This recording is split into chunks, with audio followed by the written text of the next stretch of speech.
yang memimpin upacara pengambilan kesepakatan nikah atau janji perkawinan itu adalah pastor Katolik. Kenapa? Karena inti dari sakramen perkawinan adalah janji pasangan itu. Ketika yang satu menyatakan kesediaan. Hampir semua calon pengantin itu pasti mereka fokusnya tuh hanya untuk weddingnya aja. Jadi resepsinya aja. Jadi di saat mereka mau menghadapi untuk persiapan pemberkatannya, mereka aduh ribet nggak ya, bakal ribet nggak ya, nanti gimana. Padahal dalam hati lebay.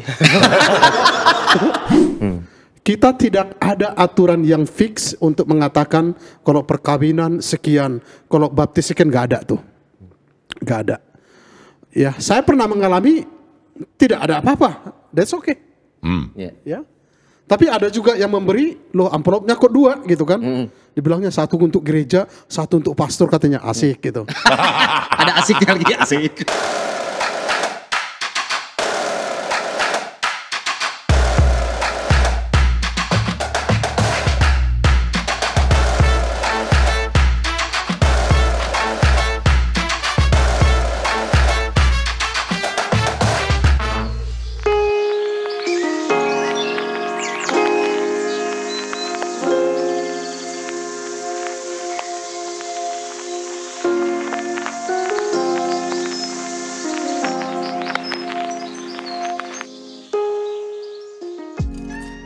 Halo, kita lagi di mana?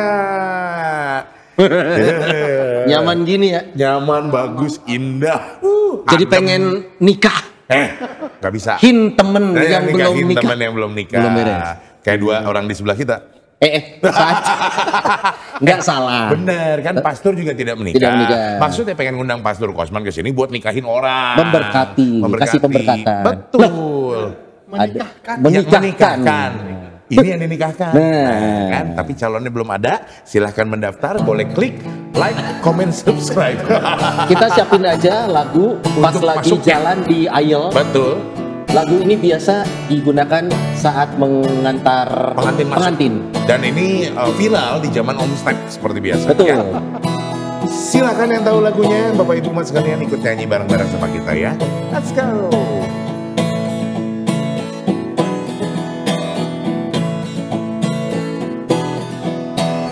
You by my side, that's how I see us. I close my eyes and I can see us. We're on our way to say I do. My secret dreams have all come true. I see the church, I see the people, your folks and mine, happy and smile. Di lampu ya lah ya. And I can hear sweet voices sing. Everybody. Ave Maria. Oh my love, can this really be that someday you walk down the aisle with me? Can it be that I'm the one for you? I'll be yours, all yours, now and forever. I see us now, your hand in my hand. And I can hear salah. This is the moment. And I can hear sweet voices singing. Ave Maria.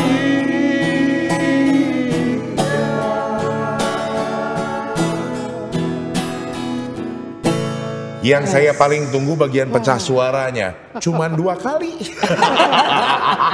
Sisanya saya yang capek. Padahal di sini semuanya ini suka nongkrong di Lapo. Harusnya pecah suara otomatis. Betul. Coba kita perkenalkan dengan menyebutkan marga masing-masing. Saya Zoni Siahaan Horas. Saya Tutur Nainggolan. Saya Kosman Sianturi. Horasnya mana? Nah, lu boleh milih marga apa? Tan. Saya Nodi Rahadian Simatupang. Sinaga. Nggak salah. Sinaga. Dan kita ketemu di rumah Noni.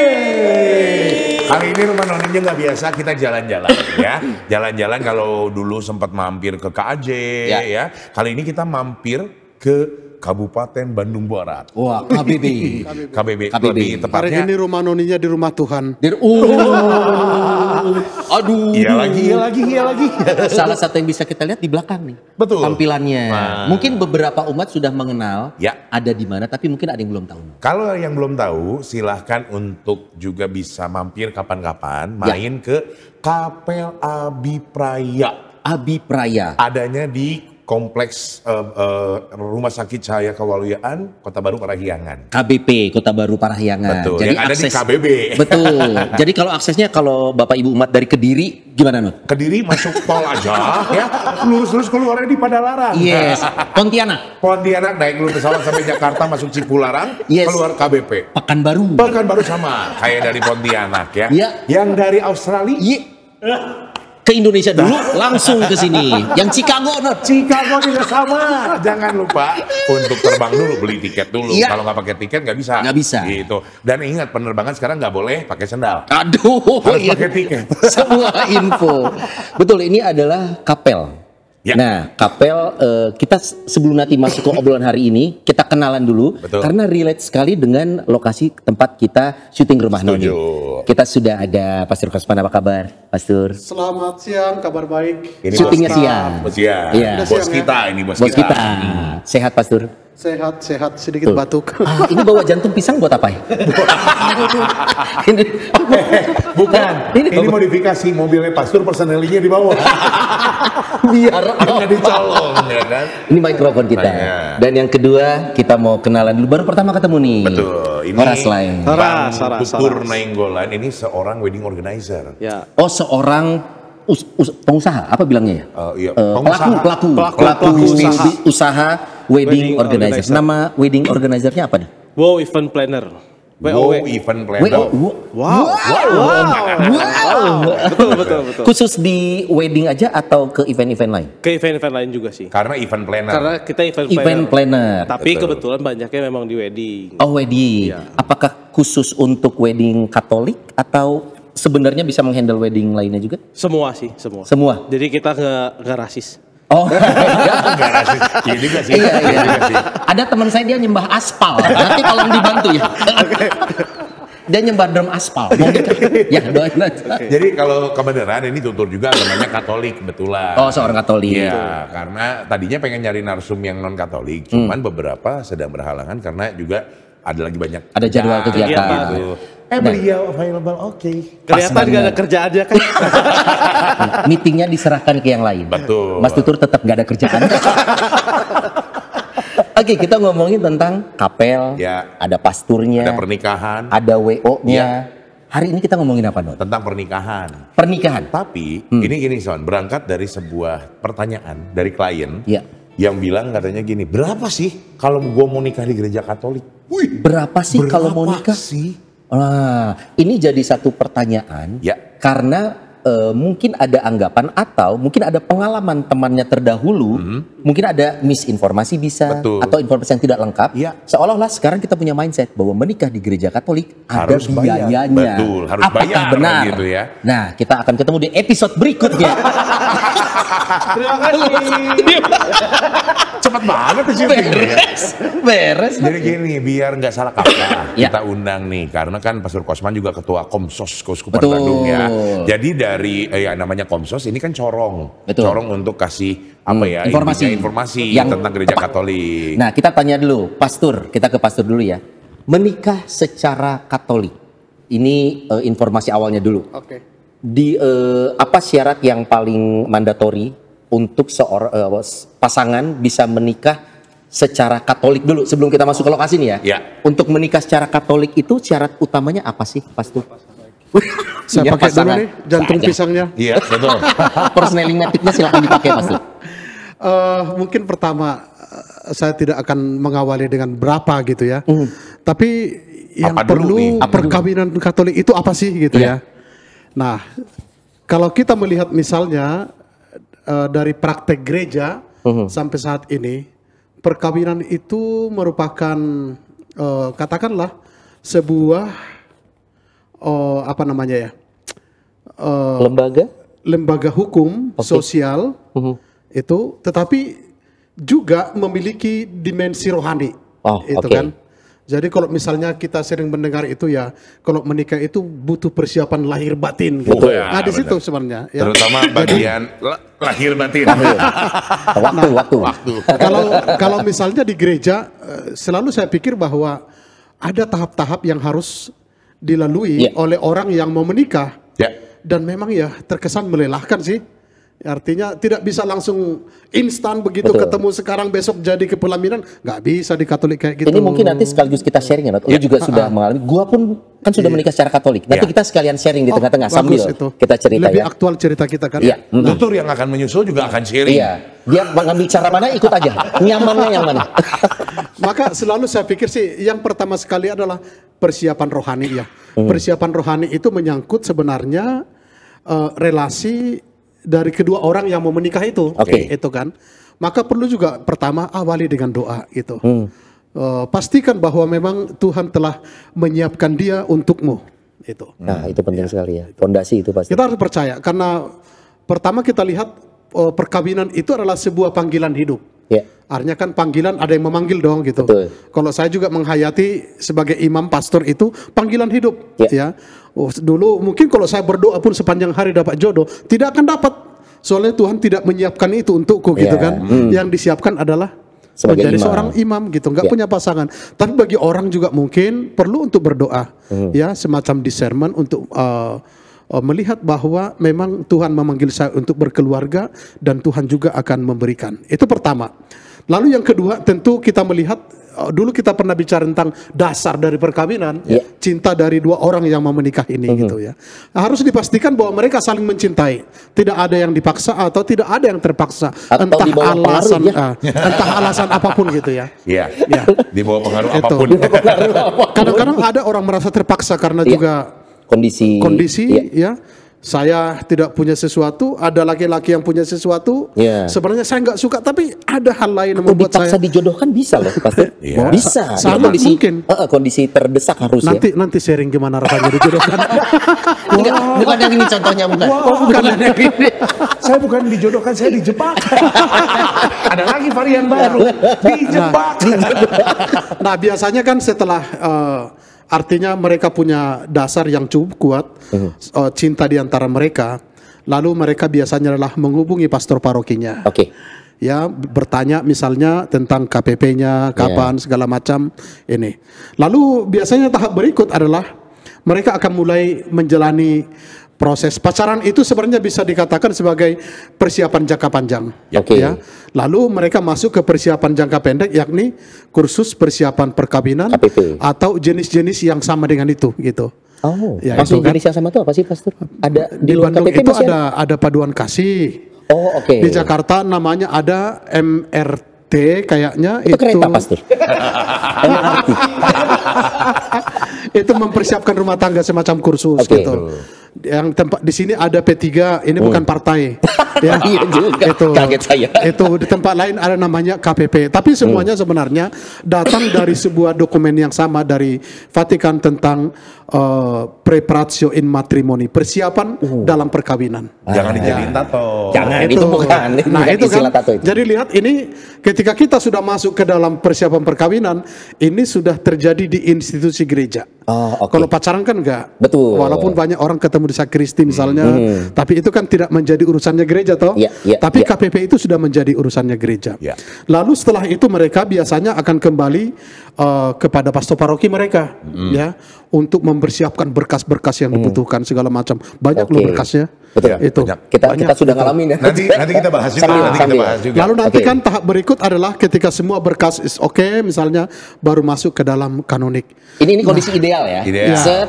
Tanpa hambatan. Kanonik. Itu Ini mungkin yang kadang-kadang ditakuti banyak orang. Kenapa sih di kanonik apa segala macam diperiksa gitu. Padahal kalau mereka sudah masuk, oh cuman gitu toh katanya. Tapi di awal sudah ketakutan memang kan, karena masuknya satu-satu, lalu bilang ditanyain pastor macam-macam gitu. Tapi sebenarnya intinya adalah kita mau apakah yang mau menikah ini memenuhi atau qualified, ya. Karena di situ ditanya macam-macam loh, termasuk kemampuan dia dalam hal seksualitasnya, termasuk juga orientasi di seksualnya, termasuk pemikiran dia tentang perkawinan, tentang keturunan, dan banyak hal gitu. Jadi jangan kaget kalau misalnya setelah kanonik dibilang udah pacaran lagi aja sekian bulan, ditunda gitu misalnya. Bisa jadi. Semangat aja nih. Ada kejadian ya. Pernah ada kejadian. Ada. Ya bahkan saya punya pengalaman yang lebih dahsyat gitu. Rupanya di kanonik mereka menutupi sesuatu. Lalu ketika pesta sudah memulai, seseorang mengatakan, pastor itu laki-lakinya pernah nikah. Habis. Pastor bilang tidak ada perkawinan. Anulasi. Padahal gitu, pesta sudah besok itu sapi sudah dipotong. Ini kalau ngomong istilahnya pesta pasti Batak ya.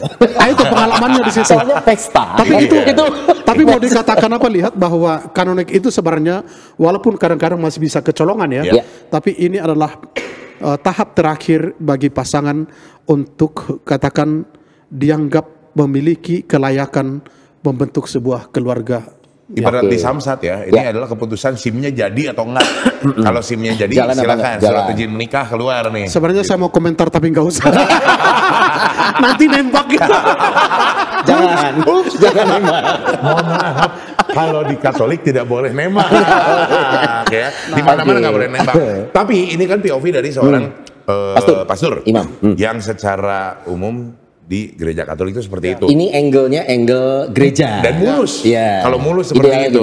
Tapi kalau di kenyataan, karena gue juga seorang MC wedding dan kebetulan sering kerja bareng tutur juga.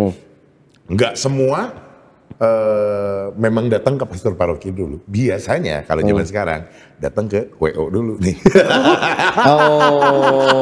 Oke. Datang ke WO dulu. Jadi diskusinya dengan pihak WO. Biasanya diskusi dulu nih. Beberapa orang memutuskan untuk merit lalu datangnya ke WO dulu, cerita pengen gini.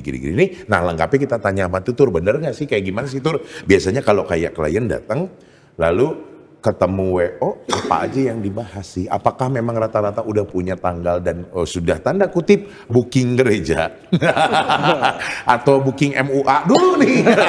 Atau tadi langkah-langkah yang disampaikan Pastor Kosman bahwa memang ini dilakukan oleh calon pengantin. Apakah biasanya ada yang WO mendampingi atau informasi tadi itu WO harus tahu untuk dideliver ke calon pengantin nggak sih? Sebenarnya informasi itu memang secara nggak langsung kita pasti udah tahu ya. Dan biasa benar si pengantin tuh bakal ya bisa dibilang konsultasi dulu lah. Karena ada aja pengantin yang memang datang dengan memang mereka sudah cuma punya tanggal.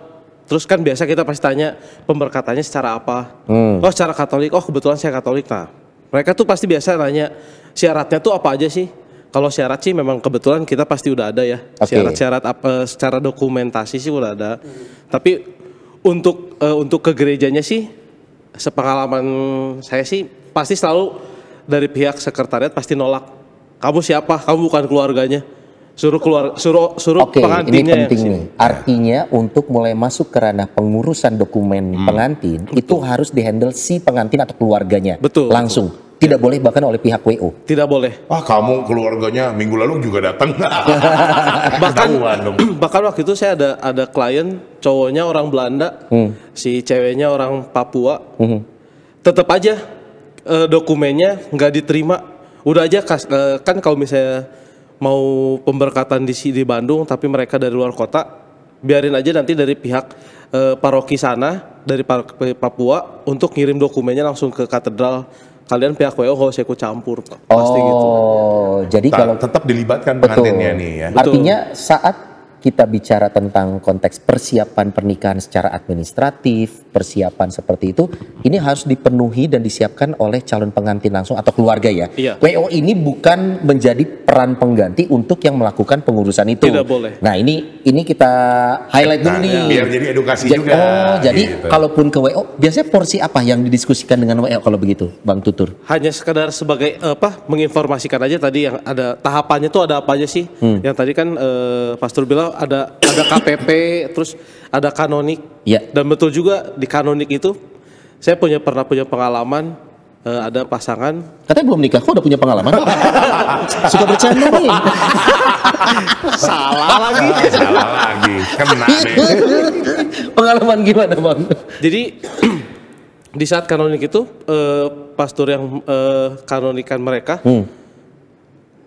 jadi si pastor ini melihat ada sesuatu yang janggal dari pihak perempuannya. Wow. Dan di satu hari si pihak laki-laki dipanggil itu tinggal kurang lebih 9 hari lah menjelang pernikahan. Ditanyain ke si calon pengantin perempuan. Calon pengantin laki-lakinya. Kamu yakin sama dia? Ah, kenapa, Pastor? Kalau kamu yakin, saya akan coba bantu berdoa. Saya bantu doain. Tapi saya melihat sesuatu yang enggak ada yang janggal. Dan benar, seminggu sebelumnya mereka bubar. Oh. Wow. Mereka bubar karena memang udah siapa itu doanya manjur. Karena memang udah tidak tertolongkan lah. Oh, oke. Artinya proses administratif. Mungkin sekarang kita juga sekalian sharing ya nanti ya. Saya pun menikah secara Katolik, walaupun saya Protestan, tapi tetap Ibu Ines ini kan sibuk ya. Oh iya, betul. Jadi yang ke Pak Talib di Buah Batu itu saya.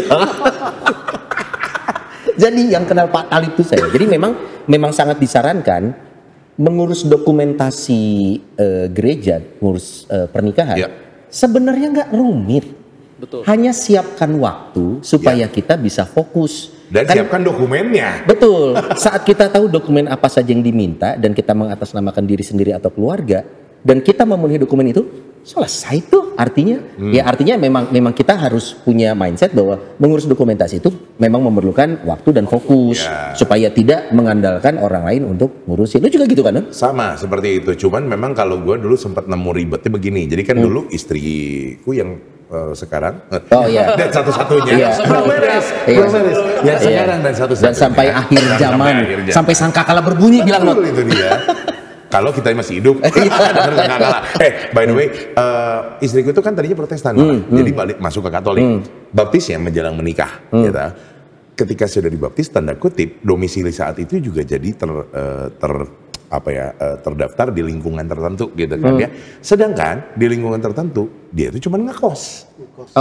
Jadi bingungnya adalah waktu itu sempat punya pengalaman unik adalah kita sama-sama nyari siapa ketua lingkungannya di tempat kos, di kawasan kosnya. Di mana rumahnya, berapa nomornya, lalu kita datang untuk minta surat keterangan karena memang itu pun juga diminta ketemu, keterangan dari ketua lingkungan yang sebenarnya notabene ketua lingkungannya gue pasti nggak akan hafal sama istri saya karena baru jadi Katolik toh dan ngekos pula dan di kawasannya gitu. Nah kadang memang urusan dokumen ini nggak gampang gitu ya, nggak sesimpel itu dan banyak yang tanda kutip juga suka pengen shortcut. Bener nggak tuh omongan gue? Suka ada yang juga Bang Tutur ada yang bisa bantuin kan nih masalah dokumen. Banyak banget.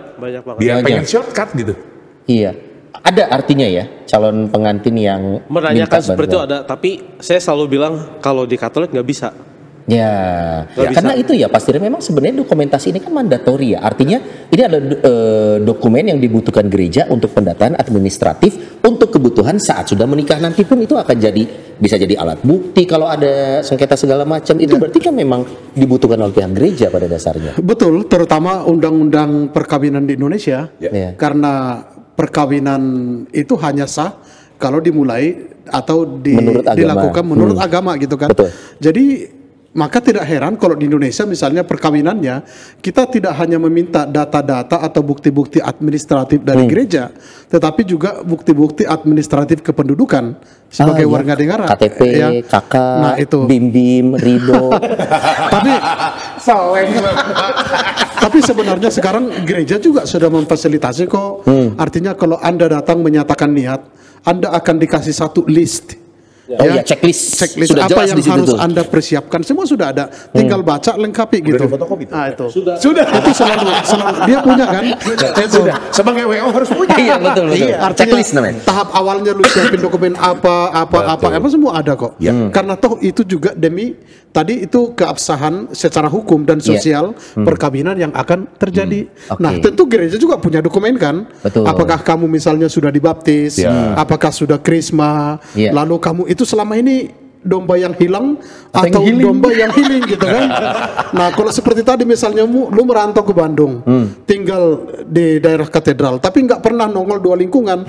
Pastor di sana itu dikatakan selama sekian tahun kamu nggak di sini, minta surat keterangan aktif dari domisili terakhir, kan bisa bingung tuh.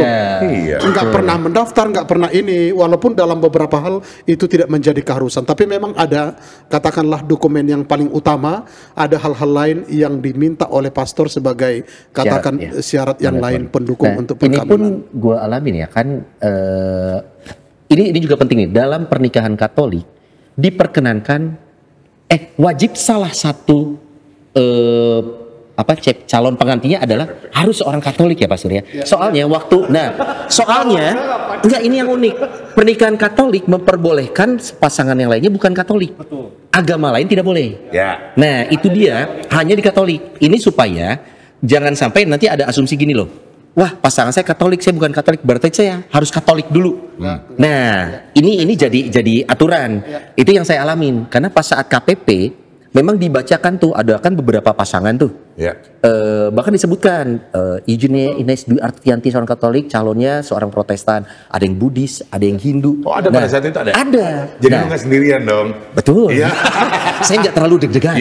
Nah, Pastor, kira-kira kenapa dalam gereja Katolik dalam aturan pernikahannya ada syarat bahwa salah satu pasangan wajib Katolik, yang lain tidak apa-apa bukan Katolik? Mungkin ada informasi. Karena tadi kan perkawinan itu juga harus memenuhi beberapa prinsip-prinsip hukum kanonik toh. Dan ingat bahwa hukum kanonik itu hanya berlaku bagi orang Katolik. Itu kan.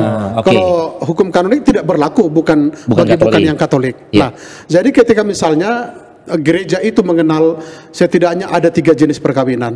Perkawinan sesama Katolik, perkawinan gereja Katolik dengan gereja lain, baru perkawinan Katolik dengan agama lain. Ya itu. Saya yang kedua berarti gereja lain. Itu gereja lain. Artinya kita masih sama-sama. Makanya bukan sakramen kalau buat saya ya. Tapi jadi dia sakramen bagi yang Katolik. Untuk yang Katoliknya, ya, kan sekali lagi hukumnya ke sana gitu kan. Nah, jadi pertama mungkin ini berangkat dari bagaimana gereja Katolik itu menghargai iman yang lain atau jenis iman yang lain, ya. Tetapi sebenarnya kalau kita secara prinsipil adalah kita mau menjalankan atau melindungi hak-hak dari orang Katolik. Maka selalu kita minta juga kalau misalnya orang Katolik mau menikah dengan gereja yang bukan Katolik misalnya, bahkan sekarang kan ada opsi perkawinan ekumenis toh. Oh iya.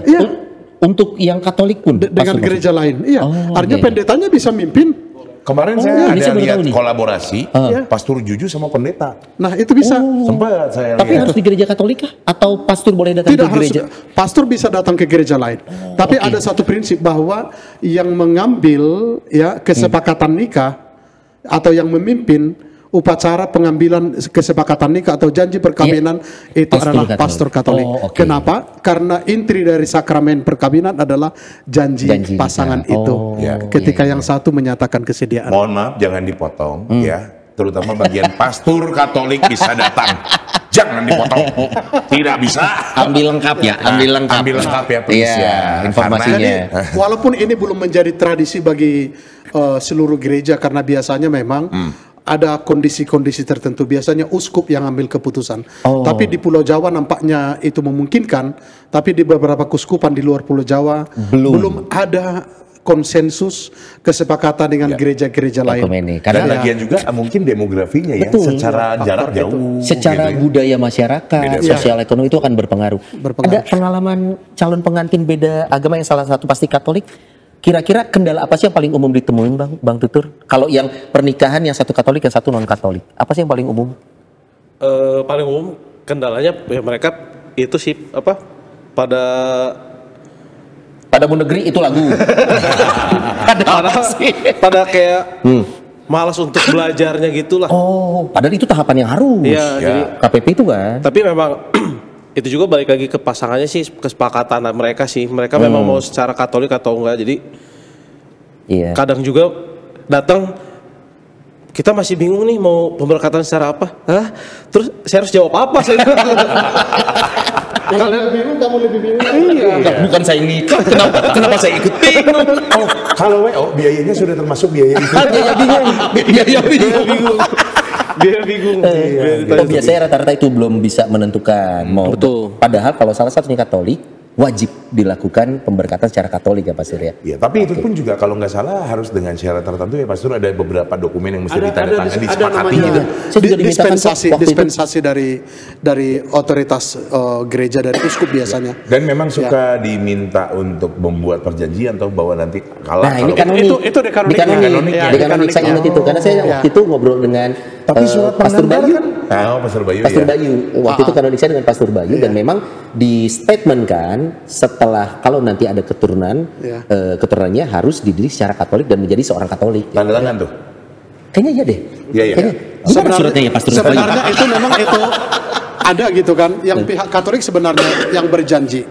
Jadi pihak Katolik berjanji bahwa anak-anak yang lahir dari perkawinan ini akan dididik dibesarkan secara Katolik. Oh, yang Katoliknya ya? Dan juga dibawa pembaptisan. Jadi dibawa ke pembaptisan Katolik. Tapi yang pihak non Katoliknya biasanya mereka hanya mendengarkan dan mengetahui bahwa pasangannya pernah berjanji.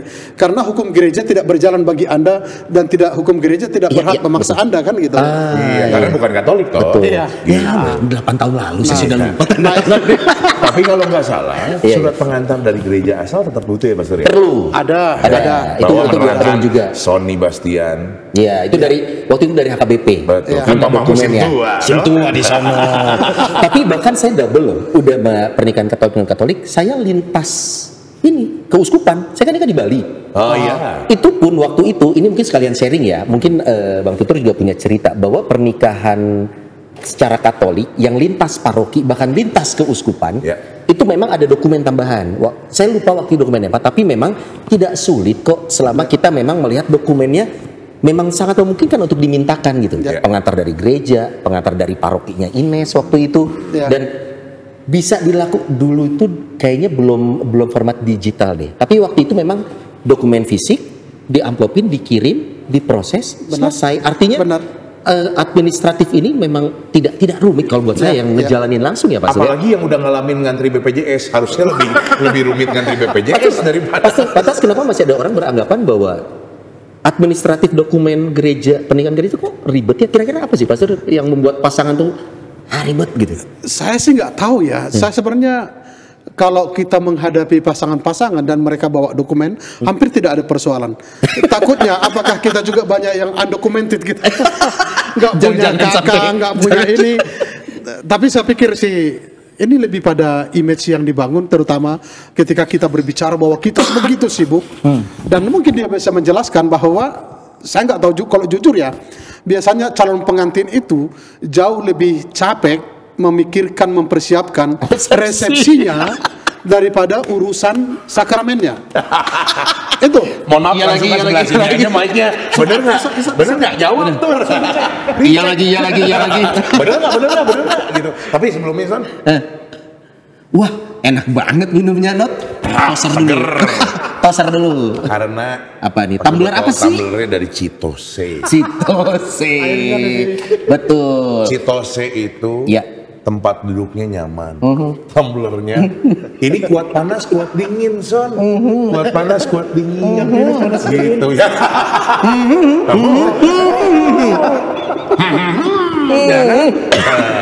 Boleh lo sambil minum Citose juga nih. Punya varian putih, Son. Beda varian. Citose jualannya kursi, bukan tumbler. Tapi emang sambil kita nyambung lagi obrolan tadi ya, pertanyaan Nodi, apakah fokus para pengantin, kita nggak judgmental, tapi kita pun ngalamin dulu ya. Pertanyaan Nodi, pertanyaan Pastor. Iya nggak sih, masih ada yang kita temukan khususnya teman-teman WO, ini kayaknya fokusnya ke resepsi banget sih, banyak seperti itu ya Bang Tutur? Bukan banyak lagi. 95 sampai 8%. Memang hampir semua calon pengantin itu pasti mereka fokusnya tuh hanya untuk weddingnya aja. Jadi resepsinya aja. Jadi di saat mereka mau menghadapi untuk persiapan pemberkatannya, mereka aduh ribet nggak ya, bakal ribet nggak ya, nanti gimana. Padahal dalam hati lebay. Sebenarnya kalau keluarin. Jangan selama ini kita tahu pengen ngomong kan. Itu karena nggak pengalaman. Iya. Saya juga nggak pengalaman karena belum. Cuma memang benar kalau misalnya sebenarnya tuh nggak serumit yang kita bayangin. Kita cuma datang ke sekretariat, nanti mereka ngasih list, kita lengkapin, kita kasihin, udah gitu. Tapi kan kadang tuh ada beberapa, justru yang menurut gue ya, yang menurut mereka jadinya ribet. Kalau sebenarnya ada dokumen yang bermasalah. Contoh, surat baptis udah nggak tahu di mana. Oh iya, Lupa dokumen ditaruh dokumen pengganti. Iya. Hilang surat baptis. KTP yang kenegaraan harus ngurus kepolisian. Betul, sama kakak beda nomornya. Bahkan kalau beberapa yang keturunan Chinese, terutama yang memang nantinya urusan sama di Sukcapil ya, harus surat keterangan WNI dan lain sebagainya. Ada itu karena kan namanya zaman dulu sempat berubah nama dan ini kerja kan nggak sampai sejauh itu sebenarnya ya. Cuman bermasalah dokumen means ribet nantinya. Betul. Tapi sebenarnya harus disiapkan ya. Jangan mengurus dokumen-dokumen yang sifatnya dokumen negara, terutama negara ya. Kalau gereja kan bukan berarti lebih menggampangkan, tapi sepertinya antriannya lebih dikit daripada lu ngurus dokumen negara gitu. Siapkan waktu yang cukup. Nikahnya bulan depan, jangan ngurus bulan ini. Lu urus 3 bulan ke belakang, 4 bulan, karena ya harus sudah persiapan itu tadi gitu. Mohon maaf kan 3 bulan sebelumnya lagi briefing meeting sama MC. Sampai 3 bulan ya lu? Enggak, yang sebulan mau merit juga ya. Kita kemarin terakhir sebulan kurang lebih nyiapin persiapan. Aman. Oke, berarti sering kali orang mungkin terlupa pasangan bahwa resepsi dan pemberkatan sama pentingnya untuk dipersiapkan. Betul. Artinya pemberkatan ini juga lebih banyak administratif nih. Kalau yang resepsi ngurusin pembayaran bla bla bla bla, dan biasa yang bikin ribet tuh keluarga. Jadi gini Not. Dan gitu, akunya pengen ini, tapi keluarga besar aku pengennya gini, ribet gitu. Kadang yang bikin ribet kan gitu. Betul. Nah artinya pemberkatan ini sebenarnya skupnya lebih kecil loh. Iya. Ini hanya membutuhkan waktu yang pas untuk mengurus dokumentasi. Nah kalau dokumentasi udah lengkap segala macam, Pastor hari ini kita sedang ada di sebuah kapel. Iya. Terakhir saya waktu ke Bali, saya sama Ines pernah punya rencana, nikahnya di kapel yuk. Nah saat itu 2000, saya nikah tahun berapa? 2016 sempat diskusi dengan Pastor Wante dari paroki Bunda Maria Ratu Rosari di Sukawati. Beliau memang menyarankan atau menginformasikan untuk pemberkatan harus dilakukan di gereja. Nah saat itu kita berarti kita nggak boleh di kapel. Padahal waktu itu kita sempat gimana kalau di kapel? Kita nggak punya duit sayang. Oke nggak jadi. Kita Jadi masalahnya bukan masalah pasturnya, duitnya. Uluwatu bro, Glenn Fredly dulu di sana. Punya duit. Nah, ada informasi bahwa pernikahan Katolik harus dilakukan di dalam gereja, bangunan gereja. Nah, ada kapel yang sering kita dengar. Apakah diperkenankan sekarang menikah di sebuah kapel, Pastor? Ini harusnya Pastor Postinus ke sini ya. Biar dibuka hukum-hukumnya gitu. Pastor Postinus pernah. Pernah. Kita coba sampaikan melalui angle-nya Pastor Osman kali. Jadi sepertinya memang itu diatur dalam kitab hukum kanonik ya. Kalau saya tidak salah nanti diperbaiki Postinus nih. 1118 atau 1115. Di mana dikatakan itu perkawinan itu hanya harus dilaksanakan di gereja ya atau di kapel yang telah diberkati oleh otoritas gereja setempat. Artinya yang diberi izin. Itu. Nah, contoh konkret misalnya di katedral itu kan katedral gereja. Betul, itu menjadi itu tempat terbaik. Lalu kapel yang dekat dengan itu misalnya Santa Angela, Borromeus. Angela juga. Angela dulu. Angela, Borromeus atau Sultan Agung. Kapel yang kapel ada, itu bukan gereja paroki ya. Itu bisa menjadi tempat untuk melaksanakannya. Ya. Bahkan misalnya enaknya di gereja Katolik itu Katolikku keren gitu. Perkawinannya itu bisa dimanapun wilayahnya, yang penting dilaksanakan di gereja dan kapel.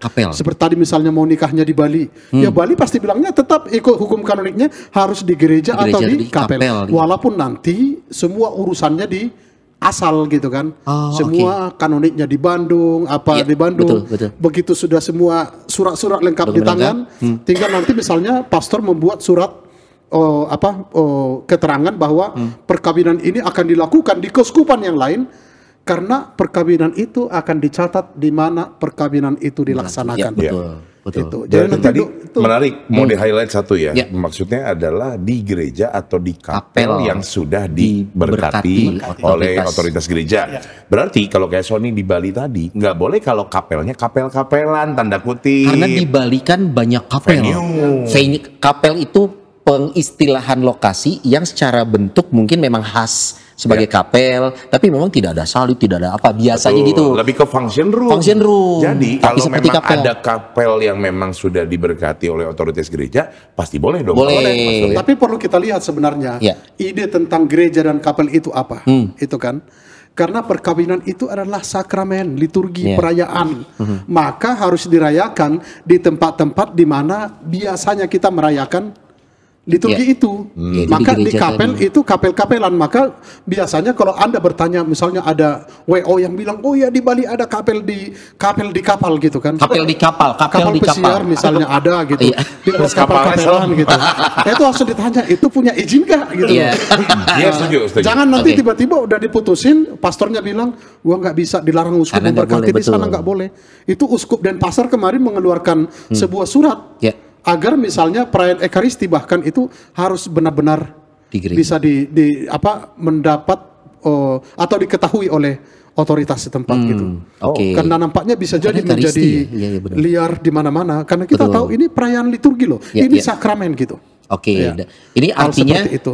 ada batasan yang secara strict sudah disampaikan dari gereja Katolik, kalau tidak di gereja, di kapel yang sudah diberikan otoritas. Nah, kita cari informasi itu sebenarnya tidak sulit ya Pak Surya, Tidak sulit. termasuk di Bandung ini, termasuk tempat kita sekarang ini. betul. Ini adalah kapel yang secara function memang bisa untuk melangsungkan pernikahan karena sudah diberkati oleh uskup. Ya. Di sini. Bahkan kalau tadi sempat ngobrol nih, kapel ini Ya. bisa dipakai juga sama agama lain, misalkan yang Protestan atau yang lain pun mau diberkati di sini boleh, tapi Ada tapinya. ada tapinya. Tidak Jangan boleh diganggu. dilepas. Nggak bisa dicopot. Gitu. Tapi sorry Pastor, kapel sudah diberkati oleh otoritas gereja. It's okay kalau misalkan dipakai jadi misalkan tempat kita untuk apa namanya? Pemberkatan atau acara barangkali begitu. Masih possible? Acara apa nih Ya, maksudnya? misalkan apapun. Ada yang membedakan nggak kalau kita menikah di gereja dan di kapel yang sudah diberkati itu Betul. tidak ada dampak perbedaan apapun? Tidak ada. Itu Tidak. Sama aja berarti ya? Itu sama sahnya. Sama Sama sahnya. sahnya. Sama sahnya, sama-sama halal gitu. Kaget saya yang terakhir nggak expect sama-sama. Nah, Oke, itu berarti ini kan penting nih. kalau misalkan berbicara tentang otoritas gereja yang menaungi kapel tersebut, apakah memang administrasinya harus diurus dengan gereja yang menaungi kapel tersebut atau gimana Pastor maksudnya? Nah, kita kan sangat kuat itu apa yang disebut dengan teritori ya, Ya. itu kan. Jadi kalau misalnya kita mengatakan gereja universal, gereja lokal gitu, Ya. itu jelas gitu. Ya. Jadi ketika misalnya contoh Anda mau menikah di Bali, Bali itu pasti punya informasi tentang di mana saja itu boleh dilakukan. Ya. Kalau misalnya ada seorang umat, contoh paling ekstrimnya, kalau biara kan biasa punya kapel. Ya. Tapi kadang-kadang ada juga umat Katolik yang membuat kapel di vilanya atau di tempatnya, Iya, iya. dan itu bahkan misalnya diberkati oleh uskup dan diberi misalnya izin tempat itu menjadi tempat perkawinan, itu boleh. Oh. Boleh gitu. Atau pertanyaannya lebih luas lagi, apa kriteria untuk seorang uskup memberikan izin kepada sebuah tempat yang difungsikan sebagai kapel untuk boleh melangsungkan pernikahan? Biasanya apa sih, Pastor? Nah, sebenarnya sih tidak ada kriteria tertentu ya. Pertama, kita tahu bahwa kapel itu adalah rumah ibadat yang lain ya di luar gereja paroki, di mana untuk kepentingan tertentu orang bisa merayakan imannya. Contoh misalnya di sini. Ini kan menjadi kapel dari Borromeus Group ya misalnya tempat ini. Sebenarnya juga institusi lembaga dari gereja gitu. Nah, jadi uskup sudah memberkati ini misalnya, dan Cimahi sebagai misalnya kalau kita dari katedral, Pastor, kami di kanonik di katedral, semua beres di katedral, tapi kami mau nikahnya di Cimahi. Itu gampang sekali, kontak pastor paroki Cimahi. Lalu ditanya di sana, Pastor, tapi kami mau nikah di kapel ini. Gitu. Pastor bilang silahkan. Karena sudah diberkati. Karena sudah. Tapi kalau misalnya itu tidak masuk dalam fasilitas yang memadai untuk satu perkawinan, pastor bilang tidak usah, di sini saja, di sana tidak boleh. Oh, itu jelas. Dan Jadi berarti pastor tahu itu. Iya harus tahu ya. Jadi intinya Bapak Ibu umat sekalian yang mau nikahin anaknya nih atau anak-anaknya yang pada nonton mau nikah tapi pengen di chapel gitu ya. Mau nggak mau tetap harus datang ke parokinya dulu yang menaungi chapel tersebut. Teritorinya itu. Teritori. Kalau di sini KBP kan masuknya Cimahi. Masih Cimahi. Banyak nggak sih Bang Tutur umat Katolik yang sekarang pengen menikah nggak di gereja, pengen di kapel gitu? Kemarin ada ya. Banyak. Banyak. Biasanya alasan apa tuh? Apakah lebih modern atau lebih casual? Apa sih biasanya Enggak sih, alasan mereka pengantin? alasannya malah lebih pengen intimate karena kan kalau kapel itu kan lebih kecil ya. Oh. Jadi mereka pengennya memang mereka juga udah tahu nih kayaknya tamu buat di gereja tuh nggak akan Banyak terlalu biasanya, banyak. tidak akan Jadi, sebanyak resepsi. Iya, jadi pengen di saat pemberkatan mereka lebih khusyuk, lebih yang benar-benar orang-orang terdekat aja gitu. Daripada sekarang misalnya pakai yang besar, terus tamunya dikit kan. Cawerang bahasa Sundanya tuh. Cawerang. Apa ya bahasa cawerang itu apa ya? Cawerang itu adalah- jarang-jarang. Iya. Iya, Mencar secara dokumentasi itu kurang ini oke aja, lah. kurang oke. Gitu. Oke. Dan ada juga mungkin yang karena mungkin nggak tahu ya secara religius gue lebih dapet nih kayaknya kalau Ada- dia ada yang gitu. sampel Ya, ada. gitu. Itu mah lebih ke pengalaman Hati ya. subjektif Iya, seseorang ya. subjektif. Saya merasa lebih apa kalau di chapel atau di Lebih gereja. dapat feel-nya lah gitu. Oh, tapi pernah ada nggak sih pastor yang belum terbiasa atau bahkan belum nyaman nih memberkati di chapel biasanya, tapi tidak menyampaikan ya, tapi kan mungkin ada masukan dulu dari pasturnya kenapa di chapel segala macam, itu ada nggak sih? Nggak ada sih. Biasanya Biasa ikutan. semua pastor langsung Sambut ya. ya udah selama memang Kapelnya sudah kapelnya, diperbolehkan. kapelnya memang kosong dan memang itu langsung boleh-boleh aja. Oh sih. nggak masalah berarti. Sekarang kita bertanya ke menu utama kita nih, mumpung mic-nya dipegang sama WO. Iya. Bang Tutur, saya mau nikah secara Katolik. Ingat istri sama anak. Ceritanya. Saya mau nikah. Rencananya tanggal sekian, mau secara Katolik. Berapa sih Bang biasanya harus dibayar gereja Katolik? Nah, Ada nggak pertanyaan kayak model gini? ada. Kalau saya sih selalu menjawab kalau di gereja Katolik tuh nggak ada biaya yang memang angkanya gitu. Tarif gitu. Tarif nggak ada karena memang di gereja Katolik tuh mungkin yang ada angkanya tuh hanya untuk di saat buat dekorasi ya. Kenapa? Mungkin kan karena ada harga bunga yang memang dari penjual bunganya pun ada nominalnya ya. Mungkin Tapi itu pun kalau yang dekorasinya di provide gereja. kalau Katolik selalu di provide Oh gereja. gitu, bunga dekorasi Oh, bukan untuk Katolik ya, pernikahan. Mas? Bukan. Soalnya gue di Bali ngurus sendiri. Ngurus sendiri. Di gereja Bali, mungkin karena bukan umat sana, jadi memang pihak ini pengalaman ya. Kalau waktu di Bali, memang tidak ada biaya apapun. Tapi gereja mensuggest kalau untuk nanti pemberkatan disarankan ada dekorasi bunganya supaya ya itu membangun nuansa pernikahan. Nah, memang tidak dibebankan gereja juga, tapi dia menyarankan disarankan untuk bunga. Kalau kesulitan mencari, ada umat di gereja ini yang biasa menghandle segala macam gitu, jadi ngasih Jadi pengertian. itu pun juga memang beberapa gereja memberlakukan hal itu biar mungkin transparan kali ya Ya, masalah betul. harga. Tapi ada juga beberapa gereja yang memang banyak nanya nih mungkin pengantin zaman sekarang. Jadi dibuat sebuah toh ada tim perangkai bunga, jadi kayak tanda kutip dibuat Price list. ada price list nih maksudnya untuk memang kalau memang Kebutuhan mau- si kebutuhan bunga. dekor aja. Dan Dan memang itu kebutuhan wajib Dan biasanya. ada ini kan yang ingin seperti apa. Iya, betul. Nggak mungkin kita pengen semuanya penuh bunga ya. Itu kan nggak mungkin juga. Oke. iya, betul. Jadi artinya Pastor kita membuat garis tegas, gereja Katolik tidak pernah mengeluarkan tarif Tarif untuk tidak ada.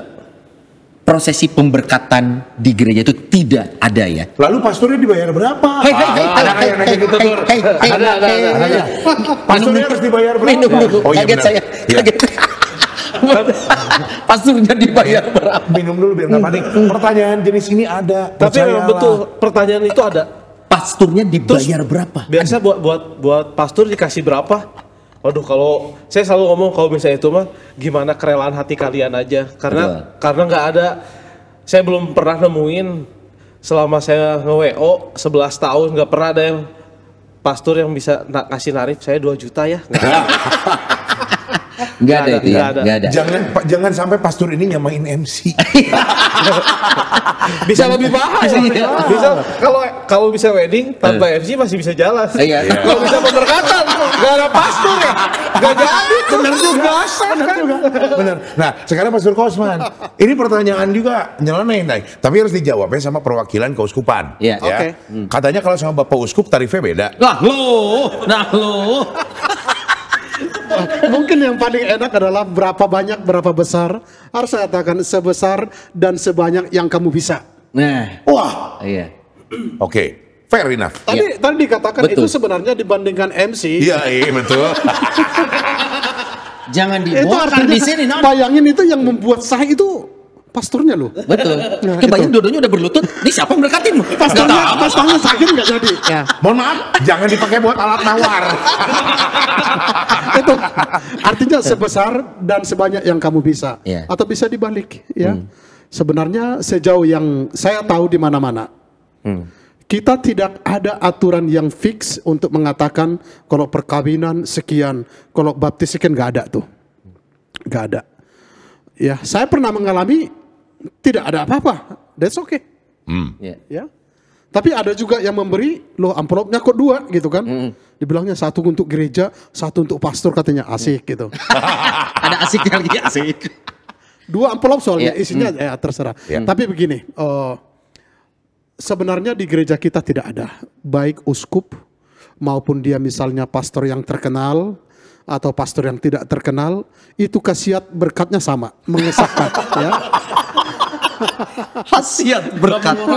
Iya.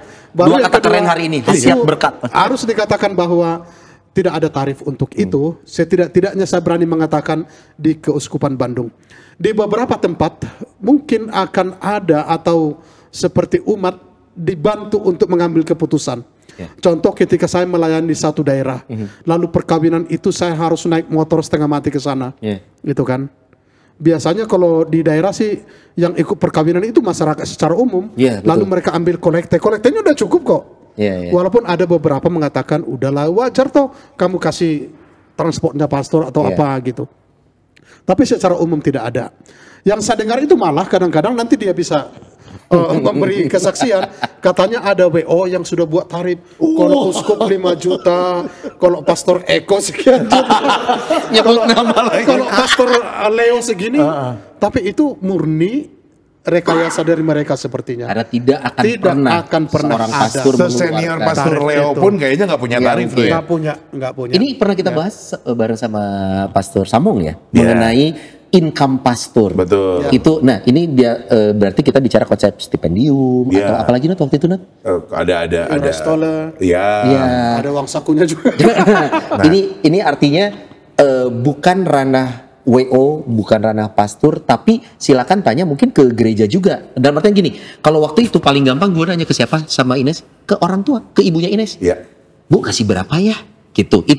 Itu dialog internal kita di keluarga yang pantas. Nah, buat kami yang berterima kasih gitu kan. Kadang kalau mengerti orang tuanya it's okay. Ada orang tua yang sama cueknya sama. Buat serius tuh. Gak usah mahal lah. Iya. Makanya konteksnya pantas dan layak gitu. Kita tidak bicara besar kecil. Ya. Tapi Berbeda. Kalau misalkan itu kan adalah bentukannya yang tadi di Sony sempat bilang stipendium itu adalah ungkapan terima kasih. Bahasa gampangnya apa? Angpau. Ya. Anggap aja tanda terima kasih kita sama pastor yang sudah memberkati. Jumlahnya sebisa dan semampunya. Dan tidak ada kewajiban memberi ke pastor, tidak memberi ke gereja. Tapi itu dia, kita sebagai umat kita dikasih kesempatan untuk mengucap syukur ya. Karena proses pemberkatan kita berjalan lancar, dibantu mulai dari proses KPP, ngurus dokumentasi segala macam. Ya kita sepertinya selayaknya lah kita memberikan ucapan syukur. Betul. Gitu Bahkan aja kadang kan nggak cuma pastor di sana tuh yang melayani ada koster, ada putra altar, misioner ada lektor juga, ada kur juga. Bahkan kalau kur kita biasanya yang gua kenal ya, rata-rata mereka tidak pernah menargetkan berapa. Tapi orang suka bertanya, kira-kira biasanya orang lain pada berapa? Ya kalau udah begini jadinya ada jawaban. Ada jawaban. Rata-rata kisaran sekian sampai sekian. Nah kan itu kan baru kisaran. Kalau gitu pastor, apakah perlu kita tuh punya mindset bahwa yang namanya prosesi pemberkatan pernikahan, kita tuh jangan berekspektasi bahwa tidak ada biaya keluar atau biaya keluar nih. Pasti akan ada biaya sebenarnya. Ada, Cuman pos-pos mana aja yang harus kita persiapkan? Mungkin teman-teman WO based on experience, tapi dari pihak gereja mah sudah jelas statementnya bahwa ada pos yang memang berbiaya untuk yang berbiaya, tapi mostly tidak. Sebelum dijawab pastor nih, kayaknya coba tanya WO. WO biasa suka disuggest untuk bayar apa aja nih untuk pengantin? Untuk pemberkatan lah minimal. Biasa untuk listrik gereja, terus Emang pakai genset enggak kan? Pemberkatan mah nggak perlu sebesar itu kan? Kita syuting aja pakai AC, Pak. Kalau ini dayanya memang cukup, nggak langsung kayak genset. bayar. Tapi bayar. Ini banyak loh ini. Iya. Nanti kita undang deh ya dari sini bahwa berapa sih untuk sewa di sini. Tadi kita udah dapat info, kita umumkan. Oke, listrik untuk penggunaan bangunan gereja. Iya. Kemudian itu, AC mungkin ya. Iya. Cuma itu sih sama biasanya yang dikeluarin biaya cuma buat listrik, terus buat putra altar. Oh, bertugas karena bertugas. Nah itu juga sebenarnya nggak ada tarif yang memang gimana. Cuma lebih kayak ya kerelaan hati lah. Diingatkan saja ada putra altar. Karena mereka meluangkan waktu untuk membantu prosesi pemberkatan. Betul. Udah itu buat sumbangan gereja. Sumbangan gereja itu sebenarnya masuk buat yang listrik itu sih. Dan itu nggak ada tarif. Bunga tadi bunga? Oh itu bunga Dekorasi. untuk dekorasi. Tapi memang benar tadi saya ada kelupaan. Memang nggak untuk gereja sih mungkin udah ada perangkai bunganya. Tapi untuk beberapa kapel memang nggak ada karena kan kayak contohnya kayak Ursulin. Di sana mereka nggak nyiapin buat tidak ada dekor. umat yang khusus aktif, untuk di. Jadi memang kita harus bawa dari luar sendiri sih. Oh oke. Dan dekor gereja. kalau dari gereja memang statement awalnya tidak ada biaya utama yang. Saya jelaskan dulu. Tidak ada tarif tanda kutip. Iya. Saya sambil kita ngobrol saya juga mikir-mikir apa aja yang yang diminta ini gitu. Ya. Pertama mungkin ini setiap gereja beda-beda. Ya. Tergantung dengan situasi, kondisi, baik itu katakanlah kesadaran umat, finansial dan lain sebagainya. Sekarang saya bicara dalam konteks Katedral Bandung karena saya di sana. Oke. Administratif tidak ada uang.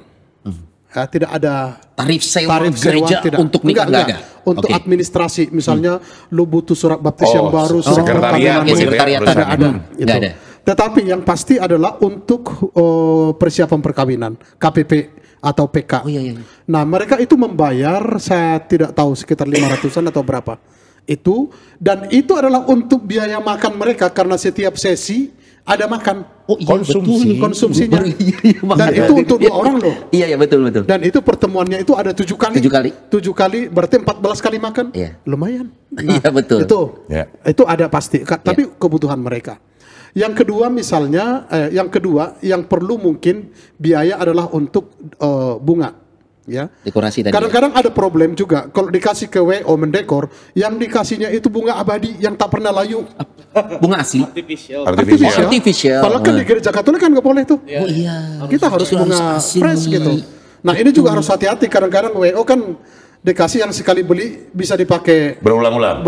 Iya. Nah di gereja itu kenapa mahal? Karena kita bunga asli. Bunga asli. Ya. Lalu kedua, kadang-kadang juga permintaan bunganya, jenis bunganya apa gitu kan. Nah itu yang membuat. Tetapi ada yang minta bunga rafflesia nggak sih? minta bunga desa kali.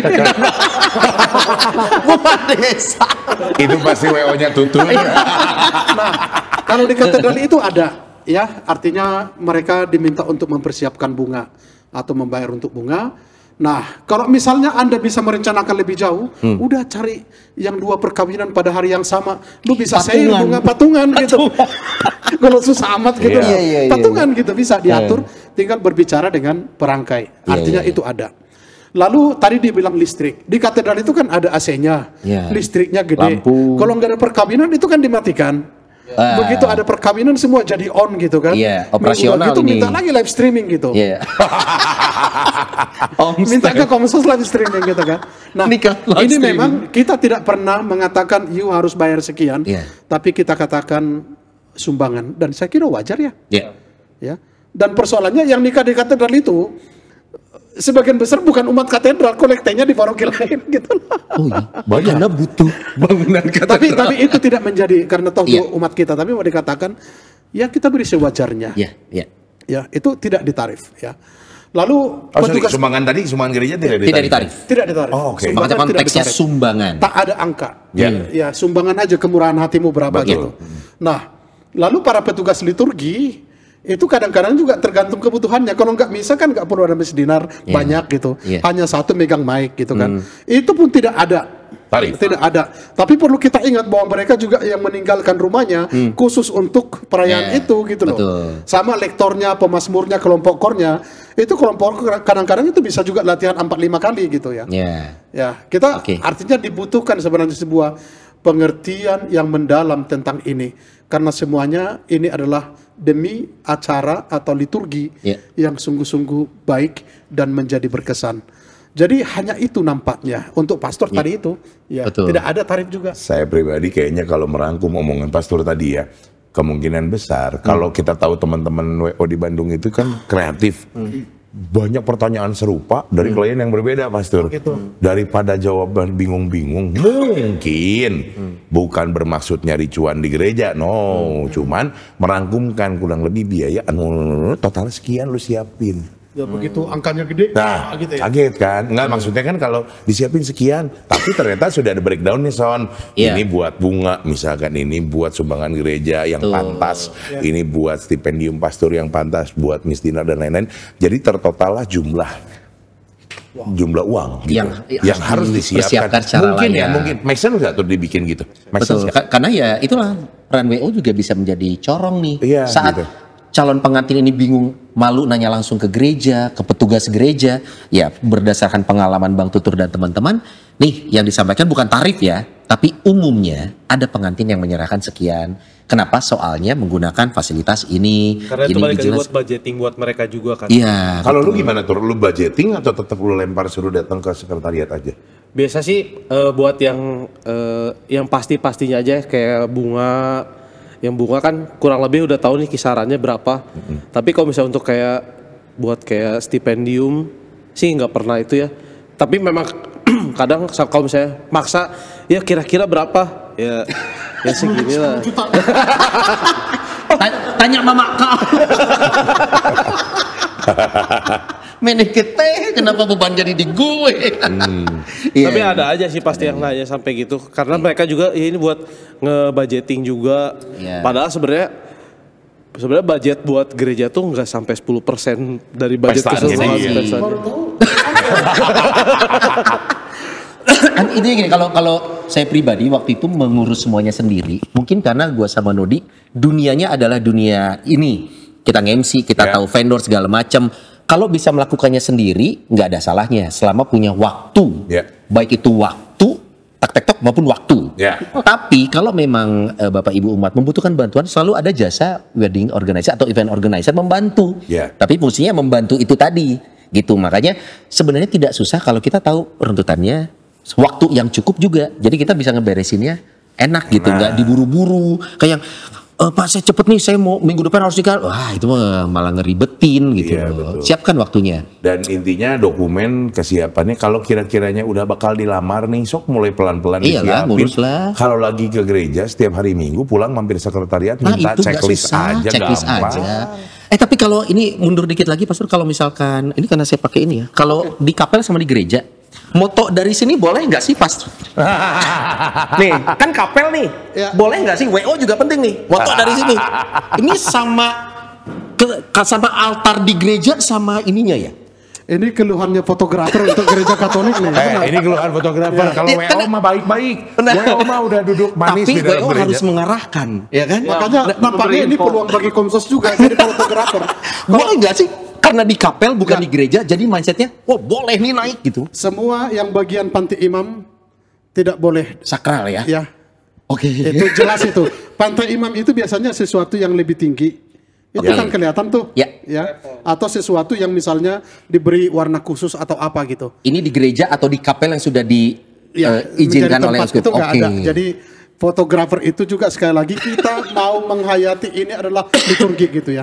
Nah mungkin kalau mau dipikirkan bisa jadi misalnya buat kamera yang permanen di bawah altar gitu loh. Kalau mengambil momen tertentu gitu. Iya. Remote jadinya. Remote gitu. Iya. Steady ya dia di belakang. Jadi karena hal-hal seperti itu. khawatirnya kita sense-nya berbeda antara di gereja, oh sudah tahu nih pakemnya, saya nggak boleh cross kemana, tapi kapel kayaknya lebih casual karena kan Tetap chapel. prinsip itu sama. Sama berarti ya. Ya. Oh, mau disampaikan ke teman-teman fotografer. Betul. Fotografer pasti bisa komplain ke Iya. Ini pengen hasilnya. Ya dimarahin gereja. Yang dimarahin fotografer. Ya dimarahin fotografer. Benar. Tapi tenang, kalau Bang Tutur mah aman. Saya juga pengen dengar loh pengalaman fotografernya di gereja Katolik. Coba. Yep. Memang betul sih, banyak fotografer tuh pada mengeluh, duh nggak boleh tuh ke tengah dikit, kenapa biar angle-nya bagus?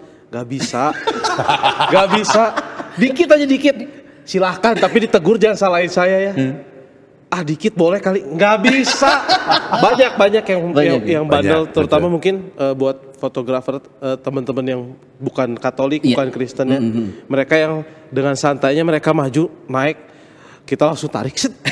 Oh, kan udah dibilang nggak boleh naik. Tapi yang harus kita hormati memang sense fotografer ingin mendapat hasil Angle, terbaik. betul. Tapi mohon maaf, di dalam konteks pemberkatan secara Katolik Kristen itu tidak dibolehkan. Tidak diperbolehkan. Sama kayak saudara-saudara kita kalau di Borobudur saat Waisak menerbangkan lentera, nggak boleh naik tuh ke atas sekitar stupa tuh nggak boleh. Nggak boleh, betul. Mau wah biar fotonya bagus, nggak boleh. Nggak boleh. Tapi bisa kok misalnya kan kalau ada sesuatu angle yang pas gitu, udah buat simulasi aja. Setelah selesai gitu kan. Tuh. Maaf, kalau sudah selesai misa boleh, Pastor? Boleh, asal pastornya juga masih mau pakai. Dan mengizinkan ya. Kan mengizinkan. Satu itu. Hanya Yang untuk kedua kepentingan dokumentasi. menjawab juga pertanyaan, foto keluarga di gereja boleh naik?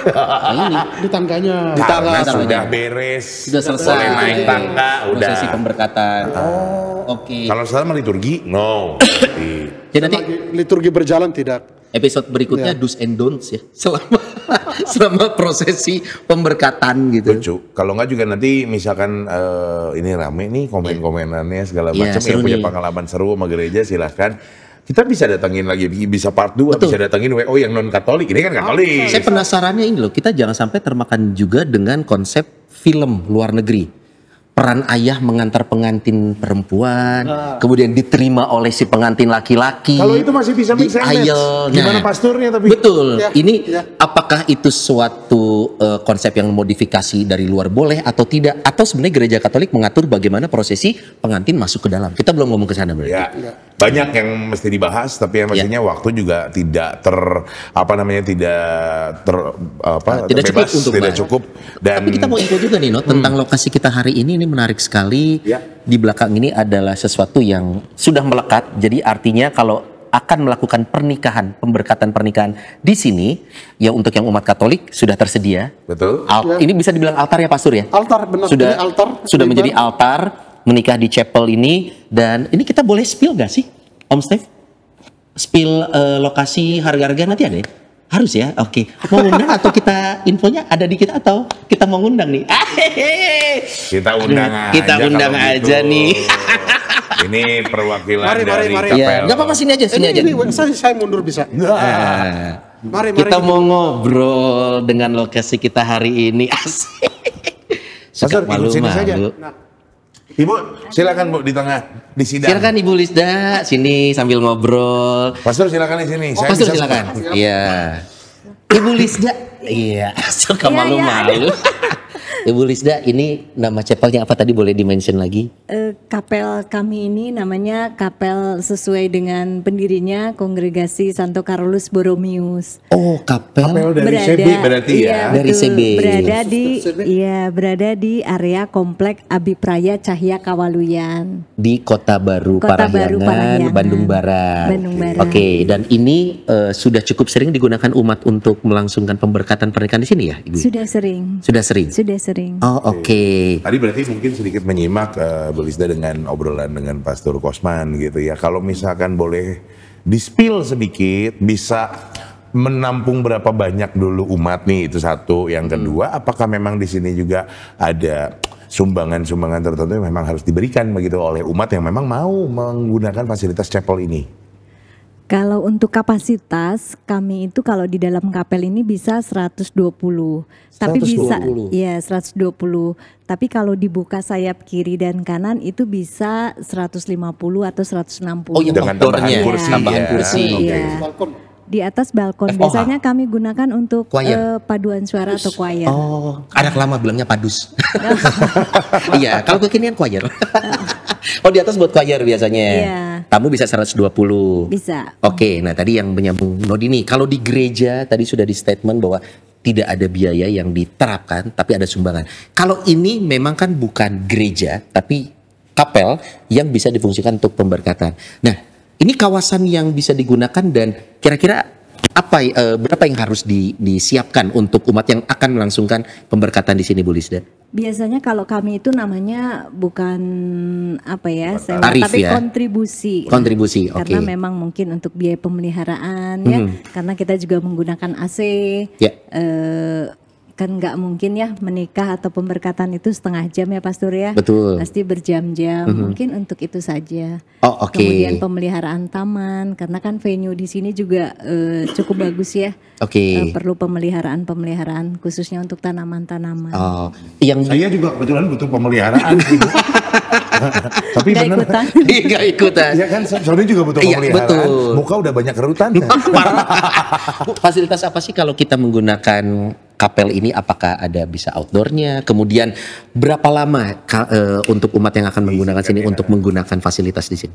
Biasanya kalau untuk pernikahan itu 3 jam ya. 3 jam. Jadi dari persiapan sampai selesai 3 jam. Oke. Kemudian untuk fasilitas di Abipraya ini selain untuk kapel juga kami juga ada function room ya. Oh iya, yang di Jadi, belakang tadi ya. Iya, ada function room. Kemudian juga kami bisa di sini untuk outdoor ya. Outdoor atau indoor. Memang kalau di sini biasanya untuk intimate wedding ya. Oh oke. Yang Jadi nggak ada, yang nggak ada. selain chapel untuk pemberkatan, di sini juga areanya bisa dipakai buat pesta gitulah singkatnya Oh ya. Bisa. oke, resepsi Bisa. tapi yang Resepsinya juga bisa. intimate. Iya. Yang nggak ada memang arena pacuan kuda ya di sini sama. Ada di Ada Pusdika. di sebelah. Oh ya istana. tetangga. Ada istana. Oke, berarti kalau Bapak Ibu umatnya yang menyaksikan ingin cari info lebih lanjut atau bahkan dalam waktu dekat akan melangsungkan pernikahan, baik itu putra putri atau putra putrinya mencari info, bisa akses kemana, Bu Lisda? Bisa ke kami. Kami juga ada staf yang khusus menangani, Mbak Stefani. Mungkin nanti bisa apa ya? Bisa ada- kontak langsung ya, aja ya. kontak langsung. Oke, yang pasti mau datang ke lokasi sangat boleh. Boleh Boleh, banget ya. boleh sekali. Lokasinya di Survei sini. boleh, Ada oke. di sosial media juga. Iya. Yang nggak ada tuh di MySpace ya atau di LinkedIn karena Jadi- nggak nyari kerja. Tadi kebetulan saya udah follow, San. Ya, Kalau ya. di Instagram itu ada di abipraya.ck. abipraya.ck tinggal dicek Abipraya.ck. aja di sana. Bisa aja di sini. Mohon maaf, yang lebar ini. Jadi maksud kami ingin melangsungkan pernikahan anak kami dalam waktu dekat. Baiklah, terima kasih Bu Sisda, nyaman sekali kita boleh disambut di sini juga, boleh melangsungkan syuting juga di sini ya, Not ya. Betul, dan disuguhin makanan lagi. Oh, no, masih ada. Ayo kita lanjut. Terima Silakan, kasih ya. Bapak Ibu umat sekalian yang memang mau mampir ke Kota Baru Parahyangan, mampirlah ke kawasan Cahaya Kawaluyaan. Di belakang rumah sakit ini ada sebuah chapel bagus namanya Abipraya. Ya. Sudah diberkati juga oleh Uskup dan memang sudah bisa digunakan untuk pemberkatan pernikahan yang secara Katolik ya. Boleh. Dan juga kalau memang teman-teman yang mau menikah pengen survei, silakan langsung datang ketemu Boleh. Mbak Stefani di sini. Oke, Pastor Kosman, boleh kita closing statement untuk obrolan panjang kita hari ini mengenai pernikahan secara Katolik, baik itu lokasi termasuk yang sangat sensitif tadi kita ngomong tarif. Gitu, silakan. Perkawinan itu adalah sesuatu yang serius. Dan dia bukan hanya persoalan hukum dan sosial, Ya. tetapi ini juga adalah liturgi dan perayaan iman. Maka persiapkan dengan baik ya perkawinanmu. Artinya ikuti tahap-tahapnya. Jangan buat perkawinan yang terburu-buru ya. Karena kalau terburu-buru biasanya kita akan mengalami banyak juga ketegangan ya. Buat persiapan-persiapan itu juga menjadi sarana untuk semakin memahami satu sama lain. Itu aja. Dan kalau mau ke sini silakan dihubungi. Tutur barangkali mau kasih closing statement apa? Terutama buat calon pengantin yang Keluarin semua, keluarin Bang Tutur. Yang tadi pengen diomongin keluarin. Jangan pernah takut untuk mempersiapkan pernikahan di gereja Katolik karena tidak susah. Asik. susah. Kalau pengen cari informasi tentang WOW ini event kemana gimana WOW nih? Wow_event_planner Oke. di Instagram. Atau ada yang pengen kenalan sama Bang Nainggolan gimana Tutur nih? Nainggolan. Itu yang paling cepat. Itu yang paling cepat.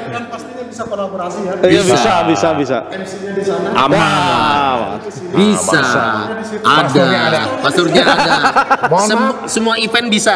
Pagar Ayu ada tuh satu lagi. Ada satu. Pokoknya semua event bisa kecuali hitanan kedua. Iya. Ya.